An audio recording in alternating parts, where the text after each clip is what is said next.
Amazing. Okay, so my first question to you is, can you remember the first time you thought, okay, musical theatre, this is what I want to be doing?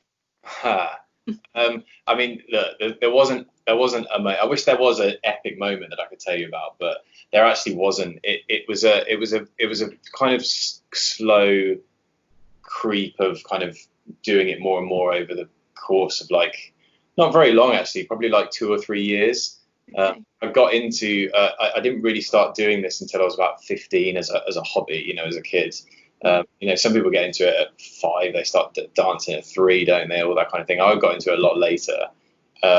So it was really over the course of, 15 to 18 that I sort of, it went from being the most fun hobby I could do, or I found, to then it just slowly, like I went to a school to kind of do a bit more in terms of academic stuff towards it, drama A levels and things like that. More and more stuff outside school, then started to do Easter schools at like London drama schools, and it's just this slow creep. Because as a kid, I wasn't thinking I want a career. I wasn't thinking more further ahead than 6 months in the future ever really as a kid. Even that, I mean, next week. The thought of a career was way off. It was just about what's the next step, and then so eventually the next step got to where shall I go and do my degree. Yeah. And then I chose. Well, I didn't choose to do it. I chose to try and do it at a drama school, and then unfortunately got in. So that was, and at that point, you're thinking, okay, now I want to be an actor, kind of thing. So there you go.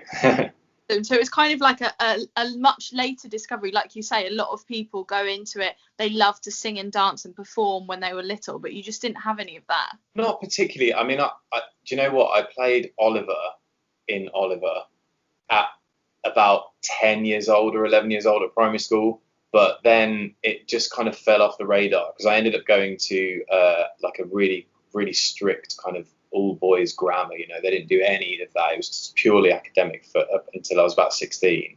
Yeah. And around 16 or 15, I started to do some amateur stuff outside of school and realized this is what I want to do, not as a job, but just this is what I want to do now.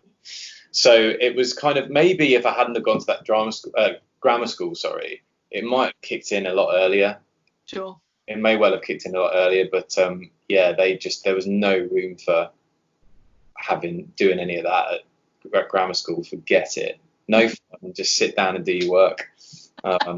So actually, maybe like there was a few. I mean, and when I moved schools and went to a kind of performing arts college to do my A levels, and they started taking us on trips down to London. They took us to Les Mis, they took us to Phantom, they took us to all these things, and that was the time that I sort of was going, that would be brilliant to do that as a job. I mean, so far away in the future. Yeah. It's almost conceptual, it's not real, but that would be a cool job to do. I mean, how cool would that be? So maybe that was the time, actually. That's probably a better answer, I think. Scratch the last one. Scratch the last one, yeah. I'm brainstorming as I go, but that's okay. Yeah, no, it's funny, isn't it? Because I say to people all the time, you don't really look back when you're a performer. You look forward, because what's done is done. You can't erase or change that. But you're constantly like chasing the next thing. Totally. Yeah, totally. So, yeah, absolutely. Ask you, like, what did you do? You're like, oh God, I don't know. Come back to me. Yeah, I know. Yeah, it's very true. Yeah, it's very true. So, as well, you went to drama school. How do you think that prepared you for the career in musical theatre? Oh, very well. Yeah. Very well, I think. I mean, it's really, I mean, talking about looking back, actually, I mean, looking back on it now, it was a smaller step. It's a smaller stepping stone than it was at the time. At the time, it was everything, and it was everything. But looking back, you learn a hell of a lot after you leave, a hell of a lot. Maybe things are a bit more specific to what you're doing. But I barely have a bad word to say about my time at Guildford. A lot of people I've met since, working on jobs have, had a difficult time at college. I mean, it is a difficult time for everyone in terms of they work you very hard. And I say that with no embellishment, really, in the sense that, we used to, in Guildford, we lived in a house in the first year. and we had some Surrey University students next door, and we used to socialise with them and all that kind of thing. And they were doing degrees in, other things. Yeah. And they were in like one afternoon a week. Now they had essays to do and things like that as well, but we were in 8:30 till 8 sometimes, or or till 6 or whatever. It was every single day, apart from the weekends, obviously. And even at the weekends, we were getting our stuff ready for the next week. Now that was all the time. Yeah. So they do work very hard, but I think, and maybe I'll touch on this a bit later, but it's like, my opinion is that, lots of people disagree with me. Most people might disagree with me actually, but my opinion, it's sort of the only way to go. As in, go and do your training, and there'll be much more to learn when you leave. But it's the bulk of it is kind of there. So yeah. The other thing, and I was a bit guilty of this, and a few people, is that there was this sort of mentality a little bit. Maybe it was just me, of like, if I get into drama school, I will be great when I leave. That will just happen. Yeah. I'll come out and I'll be successful in that. So once you get into drama school, you're sort of flying. That's what the mentality was. When actually it's not like that. Like, you can coast at drama school. You can coast in theatre jobs. You can coast in any area of life. And it's realised that recently as well. And people did coast at drama school. They get in, they think, well, I'm going to be an actor now. I've got 3 years. The school will train me up, and I'll come out and I'll be amazing. Yeah. It's not. You have to keep putting the work in all the time. Yeah. And that was kind of the main thing I realised quickly when I got there, because I have to say, some people get there and not really improve by the time they left. Yeah. Yeah. And it was their fault, if I'm honest, because they just thought that it would all happen for them. Yeah. And that's a kind of common misconception, I think, is that against drama school, I'll be great. It's all about you. So make the most of it. You know what? I think as well, because I feel the same. Because it takes so much to get in, you work so hard to just get through the door, because it's so difficult. There's so many of you that want so few places. Yeah. You then get in and you think, well, I'm one of these people that I see in Les Mis, that I see in fact. Here's, it says training, I'm going here. So if I'm going here and they went here, I must literally leave, and they go, oh, brilliant. Yeah. Oh, you went to Central. Oh, amazing. That's fab. Oh, great. Lovely. I'll just put your name down for that then. Don't worry about auditioning. You don't need, we don't need any of that because you've been here. And I think I'm very similar. I thought the same. I thought, God, I've managed to get in. Here I am. Yeah. And, quite frankly, this is what, and it doesn't work like that, because that's not what it's like in life, because you've got to want it badly enough and work hard enough that people can see that. They don't just look at where you've been and automatically assume that you're great. Exactly. And the other side of it is that everyone who gets into drama school is great. They do have talent, and that in itself it's a big achievement on its own, because they're hard places, as you just said, they're hard places to get into, really hard. So that is an achievement, but just in the longer term, it's kind of like, it is a training course, and very vocational, and so it's the old thing of like, well, you put in what you get out what you put in. Mm-hmm. So make sure you put in. That's my thoughts on it. So your career highlights so far, give us a few of your faves. Okay, favorites. I mean, it sort of changes really based on the memory that I have at the time. I mean, Phantom was always something I wanted to do. Phantom was one of the shows I saw when I was just a teenager. And my mum always tells the story. She's like, oh, you came home and you said, oh, I'm going to be Raoul one day. And mum sort of went, yeah, right, type thing. I love. Yeah, right, yeah, exactly. Yeah, keep dreaming sort of thing. So obviously doing that was a big deal. And I remember, I remember where I sat when I saw it, and I used to. There's a point in the show where I used to sort of look out over that area of the stalls, and that sort of flashed back in my memory that 16 years earlier, it's some strange things that happen like that, and they really do mean a lot to the person, me in this case, when things like that happen. I think when I got the phone call, being offered the job of Fiero in Wicked was probably, the job itself, of course, was great, but maybe some people are watching this, who aren't sure of that yet, or are just about to get into it or something, that often the phone call that you get from your agent saying you've got the job is one of the best parts of it, because you feel so like you've been auditioning for months for this thing without any return, no words back, no feedback. You're like, I don't know what the hell's going on. You get the job, and you just feel completely vindicated by all the efforts you put into it. So it's kind of relief as well as anyway. So yeah, I was on my bike actually, cycling into London for something else, or just about to leave. No, maybe I was just about to leave, and then got the phone call, and my agent said, look, I've heard from Wicked, and at that point, because I'd been understudying up until that point in my career, and I thought I was up for the understudy. So when she said I've heard from Wicked, I thought, oh bang, I've got second cover or first cover Fiero. I was like, amazing, like I've actually got. And she said, look, I think you need to sit down for this. And so I was like, okay, and obviously I didn't sit down at all. I was, and she said, they've just called and offered you the part.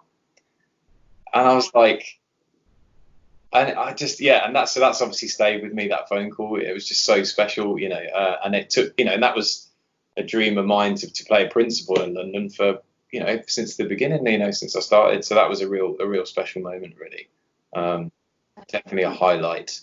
That's kind of the thing. That's what comes to mind, definitely. Yeah, it's weird, isn't it? Not like you say, the jobs are all, great, and you're not saying that they weren't, but it's usually the moments like that are the things that stick in your mind. Yeah, because they're singular moments. Like the job, the truth is, the job is it's work. You do it 8 times a week. I did that show for 2 years. So 8 times 52 weeks for a year times another 2. You can see how like difficult to pick out individual moments from that. Whereas the phone call is very bang, that's a moment. Whereas the show is a collection of hundreds and thousands of different moments which you might enjoy. So that's why I would say the phone call, really. Definitely. And also that's what changed your path at that point. Exactly. Yeah, it feels like a different thing. Yeah, and it's like the phone call, all you have afterwards is elation from a phone call. Whereas with the job, it's a tough job. It was a tough job to do. It was very difficult, though. Wicked. Anyone from Wicked watching, management, you won't mind me saying this. It's a very demanding show. It's a very demanding building, and they expect a lot of you, like every job. But particularly in Wicked, it was just because it's such a high energy show they're very specific, and it's come from America, so there's all sorts of eyes watching it. So sometimes that can be quite tough, as well as it being really rewarding. So whereas the phone call is just all positive stuff, it's all good stuff. So yeah, that would definitely be a highlight for sure. Yeah. So talking about shows, do you have any pre-show rituals? Do you have anything that you do, or that you make sure that you, I don't know, wear or bring with you, or what? Well, okay, so this probably a really disappointing answer, but I not only do I not have any rituals, okay, or traditions, I actually actively don't have them, like actively avoid them. Yeah. The main reason being that there's a couple of reasons. The main reason is that if I feel myself getting into a routine backstage, I tend to get into a routine on stage, which I don't like to do, because the show is routine enough as it is. Of course. We do the same show every night. We say the same things. We sing the same songs. We do the same stuff every single night. So, but I do like, because there's understudies that come on, and cast changes all the time because of holidays and sick days and blah, blah, blah, blah. If I'm doing the same stuff all the time backstage, it's hard to vary it a little, because there are slight variations each night. And I want to be open to those things. So it tends to lock me up if I do stuff backstage. And if I find myself getting into a routine backstage, I mean, there are plenty of routines backstage because, for efficiency, things have to run relatively. But if I find myself getting into any personal kind of, ones, then I get out of them. And then plus, I'm not a superstitious person anyway. The only thing I don't say, I can't even say it now, but I don't say the Scottish play backstage for other people because they get all stressed when you mention it. Yeah. So I never say the Scottish play. And I don't. What else don't I do? I don't whistle. Okay. It's not because I think it's going to cause me bad luck. It's because the person near me will like start having a go at me, and I like to keep friends at work. So yeah, I don't whistle or say the Scottish play. So, but not because I care, because other people do. So other people will. Like, oh Christ, or the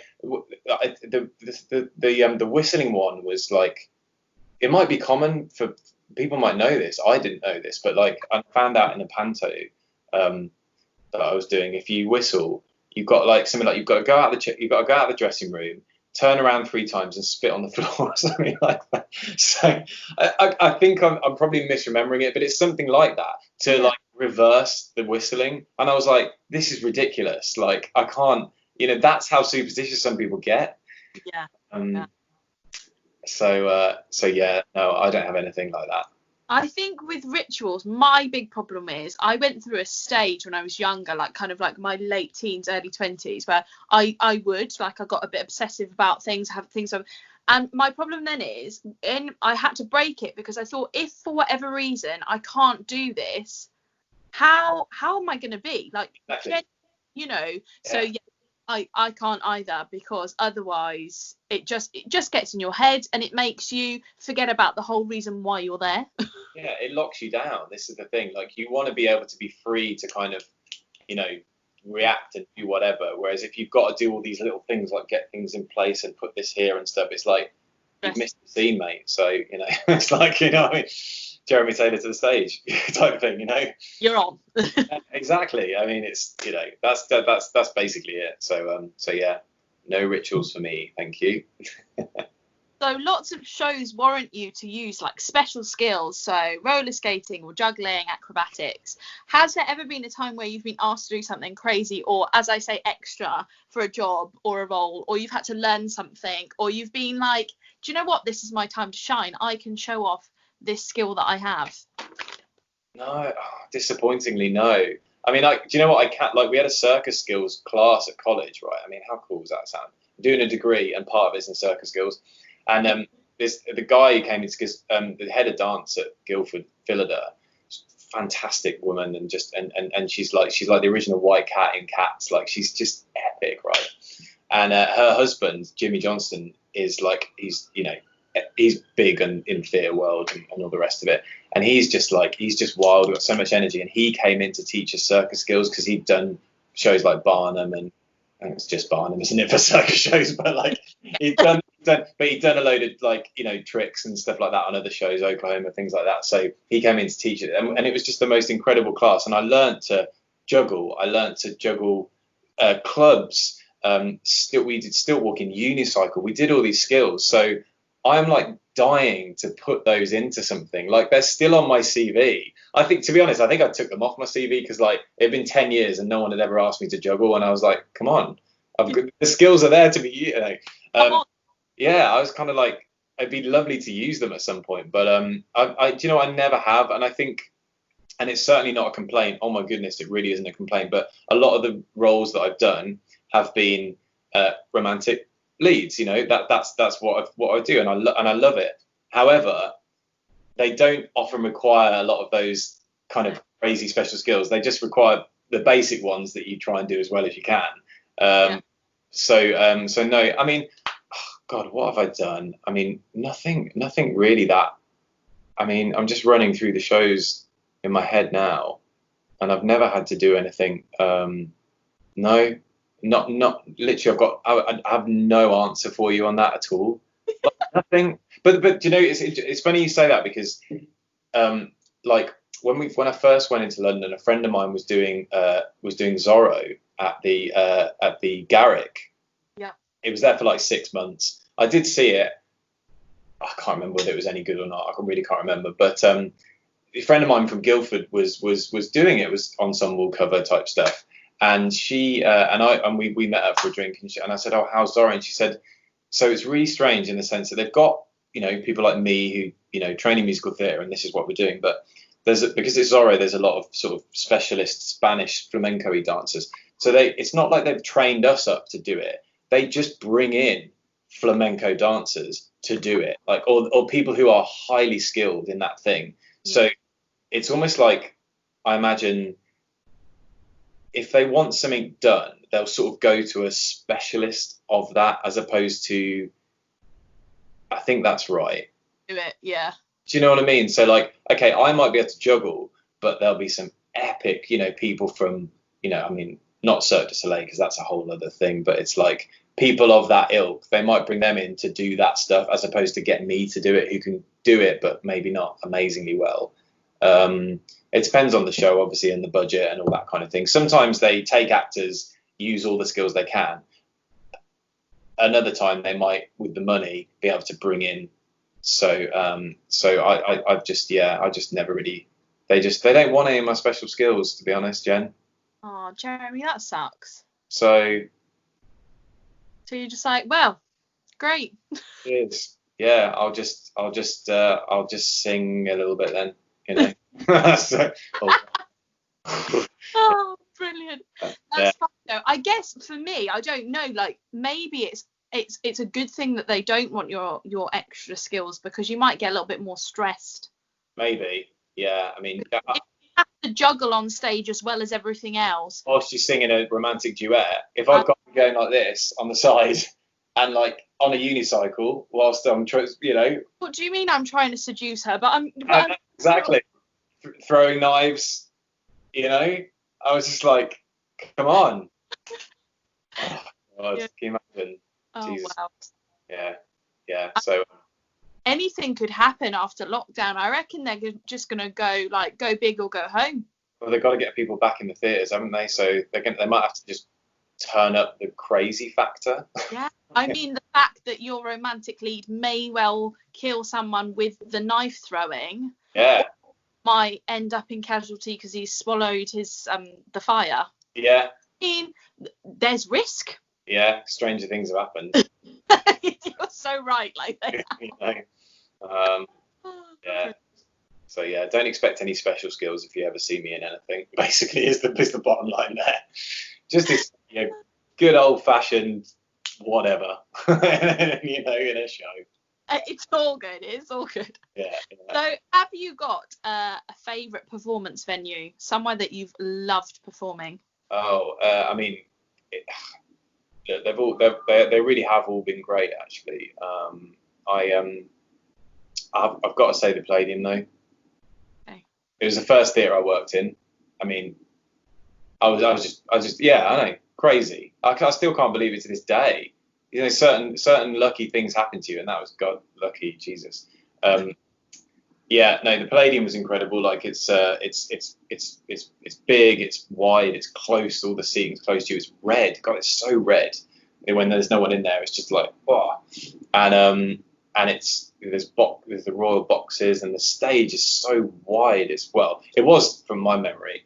I think it was. I remember like the first.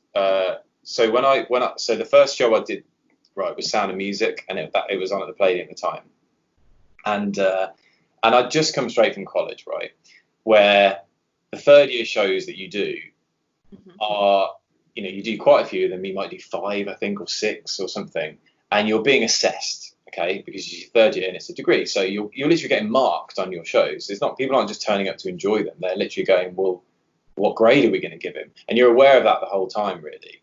So I spent the whole of the last year being graded, okay, and marked and scrutinized and all the rest of it, right?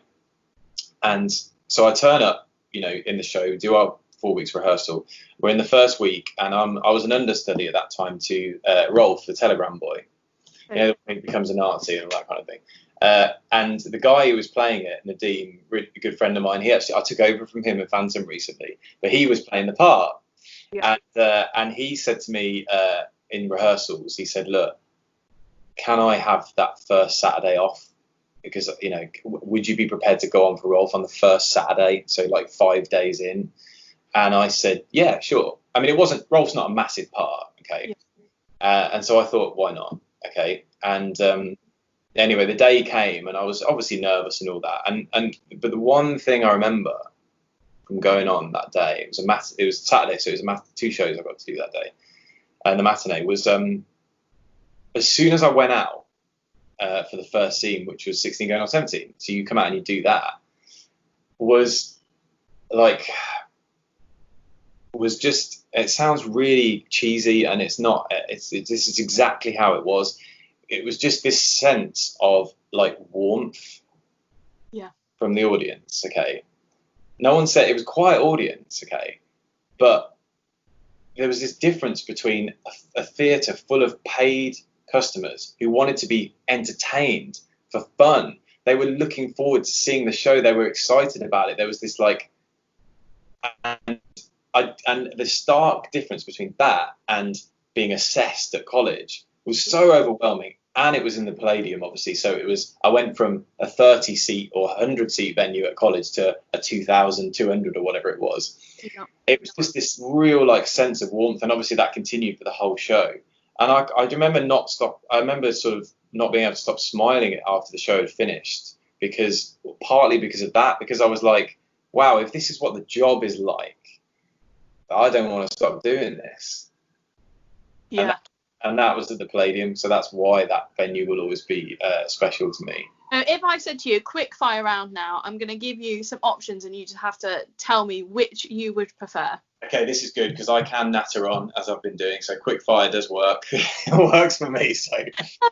Again, so tea or coffee? Coffee. Inside or outside? Ooh. Outside, I think, yeah. Country or city break? So difficult. City break. Dog or cat? Cat, 100%. Zoo or beach? Beach, I don't like zoos. Popcorn or sweets? Popcorn. Book or film? Film. Winter or summer? Winter. Amazing! Woohoo! That was good. Do you know what that reminded me of is Friends, where they're trying to get them to decide, and she goes, right, clear your mind, answer as quickly as you can, and she's like, who would you rather sleep with, Monica or Rachel? And it's like Ross, and he's like, dude, you're sick. Just reminds me of that, clear your mind. Oh dear. Anyway, yeah. Friends, I love it. Yeah, it's so true. Yeah, I did something with someone the other day, and weirdly she said the same. She was like, oh my god, that actually sounds like Friends. Yeah. I was like, best describe this, and she was like, that reminds me of Phoebe when she says, no, best describe, is it like a tree? I think she says a tree, and they said green, and she's like, leafy. Yeah. Well, this is everyone's kind of rediscovered it again because it's on Netflix, and I definitely watched that more than anything else. It's just on in the background all the time, and I think for our generation who grew up with it, to have it just there, it's just pure comfort, isn't it? Just to have those people talking all the time. It is. It's such a good thing. I've been a couple of times when I lived in London to Friends Fest with my friends. I really want to go. Oh, it's so good. I'm gonna go at some point. You have to go, honestly. Have this big stage where there's always this really cool cheesy presenter, and he gets you to play games, and I was fuming because we'd had a few cocktails. I made my one friend, and we were going to answer this quiz, and she was like, oh Jen, I really don't want to, and I was like, come on, we're doing it. And we got beaten out. We didn't win the pair of socks. Gutted. We got beaten out. They asked us when it first aired, and I couldn't remember. Well, the year or the month? Or... The month. Oh my god! I mean, it was 94, was it? Or I know it was 94. I would never remember the month. September. I mean. And I think I went. I can't remember when I think I went somewhere like May, and the woman next to me smirked, and I was like, dang it, she knows. Yeah, but you know what? I'm all for Friends, right? But to know it in that detail, I'm like, come on, mate, get a life. I was just like, and the thing is, my one friend was like, she's twice our age. Yeah. That's what it is. See, she's in her 60s. She's just got too much time on her hands. This is it. That was the Yeah. We You like, don't want to be the person who knows all the answers to all those quizzes, I don't think, you know. so cool. Like they had Central Perk, and you could like go in through all the different rooms. They had it all set out as it would have been, and they So had good. the diner where Monica used to work, and like people singing, and I was like, it's cheese, it is cheese, but it's so good. Yeah, but when you if you go to Friends Fest, you just want to be like, if I went, I'd want to be overwhelmed with Friends, everything, every single set piece, everything just recreated. I just want it all because it's already so familiar to you, isn't it? Like I could pretty much describe the whole apartment and everything. So seeing it would just, I can't, I mean, I haven't been, but it's like, yeah, you just want it all, wouldn't you? Yeah, we did. It was like, yeah, it was amazing. And then yeah, we go through the souvenir shop, and I was like, oh, I don't want anything, like I don't need anything. And then I saw the giant Hugsy, and I was like, Oh yes, yeah, gotta get Hugsy. literally came back to my London flat, my little flat with this massive thing. Everyone was like, only you, like. Oh, that's so good. Do you know what? That's next time I see one, I'm like 100% gonna go because I have seen them. It's just, you know, sometimes you just don't get around to it, do you? But yeah, amazing. Have to go. You have to go. It's so good. And my very last question for you is, what advice would you give young people, so some of the students that I teach and anyone else that's interested in a career in theatre, what advice would you give them? Okay, so so if they're interested in a career specifically, do it the long way around. Do it the old school way. You know, don't like. I mean, again, I take this advice with a pinch of salt because you're gonna get tons of advice out there. Not even take it with a pinch of salt. Just there'll be lots of people that disagree with me, is what I mean. Take it wholeheartedly. Don't take it with a pinch of salt. Like, do it the long way round. Go and don't take shortcuts. You know, immerse yourself in as much as possible now because obviously your students are quite young, are they? Are they sort of teenagers Yeah. or? So my youngest is 7 and my eldest is 16. Okay, so we're talking very young then. Okay, so at that age, I mean, I would just if it's fun, you know, do it basically, and do as much of it as you can really. It's at that age, it is all about having fun with it and experiencing as much as you can. You know, don't say no to too much. You know, if there's a dance class coming up, just give it a go. Like have fun and that's at that age. For the later students at 16, who are thinking of maybe starting to turn the wheels on, get the wheels in motion to sort of do it as a career. You know, listen to all the people around you as you keep climbing the ladder. Yeah. You don't know it all. That's what I would say. Yeah. And neither do I at 34. Okay. I really don't. And you know what? You'll never stop learning. I saw an interview with Judi Dench the other day where she's like, I still feel. What did she say? It was something like she still gets nervous. Judi Dench, for crying out loud. She still gets nervous and she still worries about the next job, where the next job's coming from, or something like that. And I was like, right, okay. And I read something about was it Ian Holm who died the other day? He was Bilbo Baggins in Lord of the Rings, and I mean, tons of other things. But you know, he gave up theatre acting because he was so nervous about it, and much later on in life. So my thing is that that was my point I was making. Is just that if you're feeling a bit insecure about things, which everyone does, especially as a teenager. God, I had terrible things like that at the time. And you're feeling, and especially with performing arts, because it's very exposing. You're on stage in front of people looking at you. I mean, it's almost the definition of exposure. But it's that people all the way to the top get that. Yeah. So don't think that you're on your own and unusual and strange and weird. I don't know if I've ever met an actor or anyone, a singer, a musician, whatever, who hasn't felt like that. In fact, probably a human being who hasn't felt like that. So, you know, don't feel like you're on your own with any of that. Yeah. I've probably mixed quite a few points there, but I've just been kind of just letting the ideas fly a little bit. But that's quite a good one because, you know, mental health comes up a lot at the minute, and it's you know, it can really, you know, some bad experiences on stage can scar some people actually, and there is a certain part of you that has to have bad experiences sometimes, or, you know, negative experiences. I mean, God, it's life, isn't it? But just know that you're certainly not the first person to go through it. Yeah. You won't be the last. No. In fact, everyone goes through it. Like I said, right the way to Dame Judi Dench. So there you go.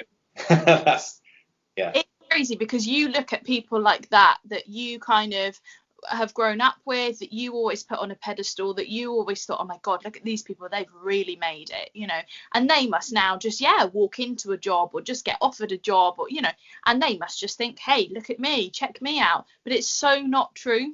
It's not. It's the opposite of that.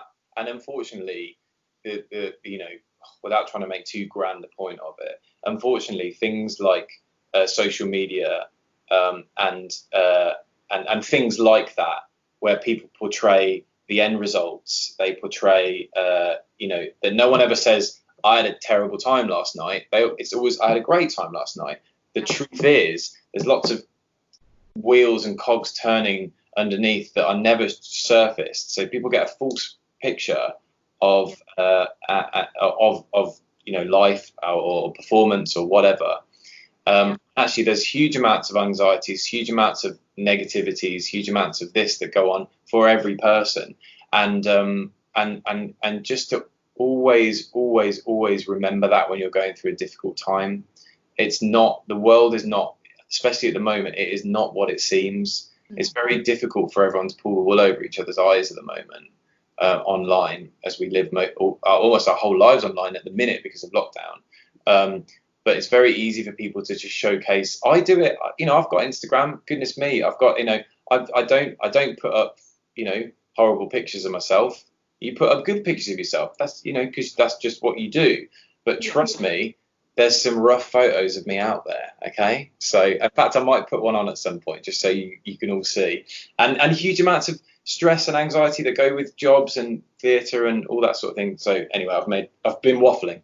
But True. No, it's true because it's really important. I say this to my kids all the time, you know, reality is that's not what life is about. Like you say, everybody puts their best on social media, but these people who, you know, have got you know, totally different lifestyles to you. But what was nice during lockdown was quite a lot of kids saying to me when I was talking to them, you know, how's everything going and stuff, and they were like, do you know what, so and so, you know, just for an example, like Beyonce, okay, and she was sat on her couch in her pajamas, and I was sat on my couch in my pajamas, and I thought it was really nice because I said to them, this is what I've been saying to you, everybody sits at home and has a rough day. Everybody, just because these people don't portray that, they're not going to want to portray that, because they're going to want to make you see this whole ideology of their life. But this is what I keep saying to you. Everybody has a rubbish day where they sit down and eat rubbish and do nothing. Like, it's not just you. So please don't fixate on their life and look at their life and go, my life's not like that, because that's just not. Exactly. And I agree. And to bring it back to theatre as well, is that, like, you know, when I go into audition rooms sometimes and I'm like, oh God, I feel like a fraud, like I can't do this and all that. And actually the truth is, the casting director, the director, and that, they probably feel, well, they almost certainly feel like that too. They're like, God, I'm a cast director. I should really make myself presentable for these actors coming in. So everyone's thinking about each other, but everyone's kind of feeling a little bit fraudulent. Like, am I really that good at what I do? Yeah. And everyone is having all those doubts all the time. So, and trust, you know, to the students, you might go, oh, I don't think I can do this. Welcome to the club. Yeah. Yeah. Welcome to the club, which is everyone in the theatre business. Most of us feel at some points, yeah, sometimes we you know, sometimes we go out there and we can do it and stuff, but there's the huge amount of doubt and tons of things all the time behind it. So welcome to the club. That's basically the way to finish it, I think. You know, you are normal. Yeah. Really normal. Amazing. Thank you so much for taking the time. I hope I didn't waffle too much. No, it's been amazing. It's been fab. It's really good to, like, get everybody's, you know, everybody's journey and experiences are so different, and that's what. Definitely, yeah, definitely. Cool. It was lovely to meet you, and you know, keep in touch. Yes, definitely. Yeah, definitely keep in touch. That would be great. And I'll send you the link when it goes up on I was going to Tonic. say, yeah, let me know, and I'll subscribe to your YouTube channel as well, so I can keep up to date with all the others as well. That'd be great.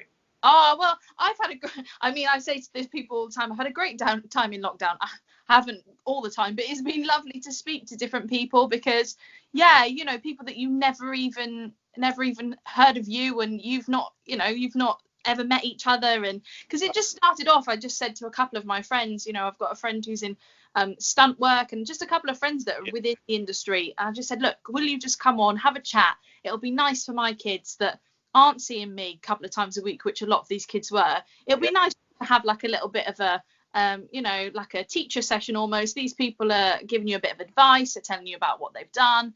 And then I said to my mum about it, and she was like, well, why don't you just reach out to other people that have never ever heard of you but might just fancy a chat, because everybody's in the same boat. And I was like, my God, I could, thinking, Yeah.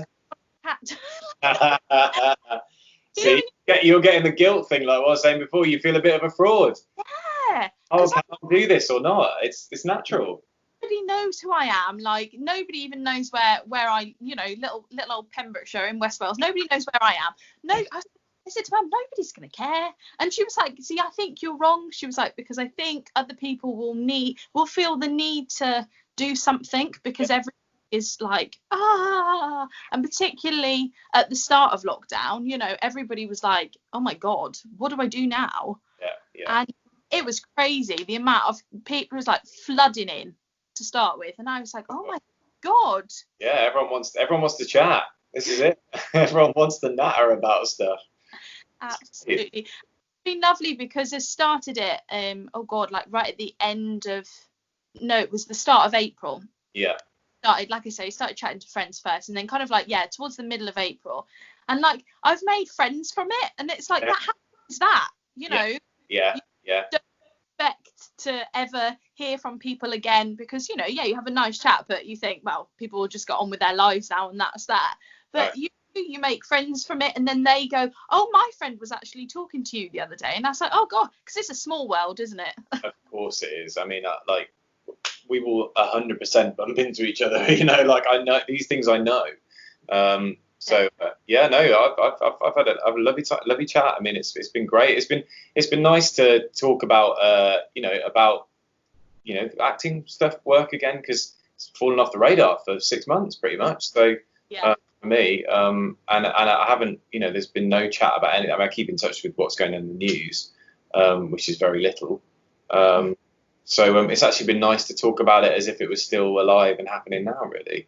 And I think that's what I really wanted to get across to people. Like, everybody's missing it. Not only the people who, like, whose lives it is, but the people who watch it. You know, the people who might well have like a super stressful job, and they just love their once a month or once a year to the theatre. And I just thought, well, let's see where it goes. And people have been really kind, so I've been really thrilled. So thank you so much. No, not a problem at all. It's been a real pleasure, and I'll keep up to date with, you know, your channel, and we'll stay in touch. Oh, but I'm sure I'll chat to you soon. Yeah, amazing. All right, take care of yourself. You too. Bye.